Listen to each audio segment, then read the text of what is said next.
আজকের ভিডিওতে বুদ্ধির রাজা মদন টাক আর তার বন্ধু হাবা হাসমতের বুদ্ধির খেলা দেখাবো। যারা এর আগে আমার ভিডিও দেখেছেন তারা বুদ্ধিমান মদন টাককে অবশ্যই চেনেন, কারণ সে তার দৈনন্দিন সব কাজ অন্যদের থেকে একটু আলাদাভাবে করার চেষ্টা করে।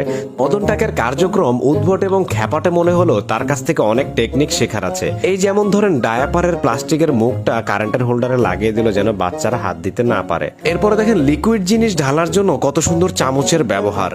এরপর দেখেন ছোট ছোট শামুকগুলোকে কত সুন্দরভাবে কাটার একটা নিনজা টেকনিক।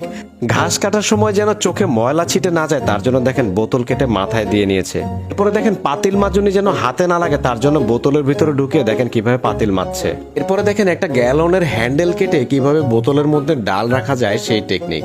তারপরে একটা বোতল কেটে দেখেন এখানে বাটি এবং কিছু স্টিক রেখে দিল। তারপর দেখেন জিপলক ব্যাগ থেকে কিভাবে হাওয়া বের করতে হয় সেই টেকনিক।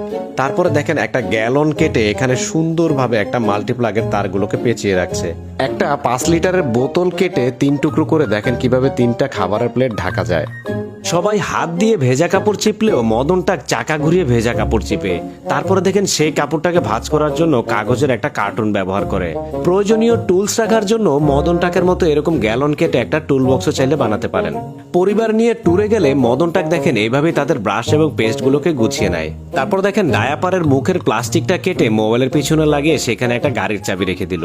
এরপরে দেখেন মদন টাক যদি ছাতা না থাকে কিভাবে বৃষ্টির মধ্যে ঘর থেকে বের হয়। বৃষ্টির এক ফোঁটা পানিও কিন্তু তাকে স্পর্শ করতে পারে না। মদন টাকের পরে তার বন্ধু হাবা হাসমতের কিছু টেকনিকের ভিডিও আপনাদেরকে দেখাবো। দেখেন হাতের স্পর্শ ছাড়াই এই মেশিনটার সাহায্যে হাবা হাসমত কিভাবে গাছের চারা লাগাচ্ছে। এরপরে দেখেন বোতল কেটে মাথায় ছাতা অটোমেটিকলি লাগিয়ে ডাবল একটা কোদাল নিয়ে মাঠে কাজ করতে গেছে, একসাথে 2 কাজ। এরপরে দেখেন একটা বোতল কেটে তার মধ্যে কিছু তার কাটা ঝুলিয়ে দিয়েছে। বাতাসে বোতলটা ঘুরতে থাকে আর শব্দ করতে থাকে, এতে করে ফসলের জমিতে ক্ষতিকর পশু পাখি আক্রমণ করতে পারে না। যাদের ঘরে ওয়াশিং মেশিন নাই কিংবা কাপড় ধোয়ার জন্য বউও নাই বুয়াও নাই তারা দেখেন হাবা হাসমতের মতো এই বুদ্ধিটা কিন্তু চাইলে ফলো করতে পারেন। এরপরে দেখেন একটা ভি শেপের গাছের ডাল কেটে তার মধ্যে 2টা বেলচা লাগিয়ে একসাথে 2 জনের কাজই হাবা হাসমত একাই করতেছে। এরপরে দেখেন জমিতে সার দেওয়ার জন্য একটা বস্তা কেটে বালতির মধ্যে সার নিয়ে নেয়, তারপর 2 হাতে 2 দিক দিয়ে কিন্তু সার প্রয়োগ করে খুব সহজে। এরপরে দেখেন 5 লিটারের একটা বোতলের মাঝখান দিয়ে কেটে কত সুন্দর একটা টিস্যু রাখার ব্যবস্থা করলো। এখানে বৃষ্টির পানি পড়লেও কিন্তু এই টিস্যুটা ভিজবে না। দর্শক আজকের ভিডিওতে দেখানো কোন টেকনিকটা আপনার কাছে সবচেয়ে বেশি ভালো লেগেছে কমেন্ট করে জানাবেন।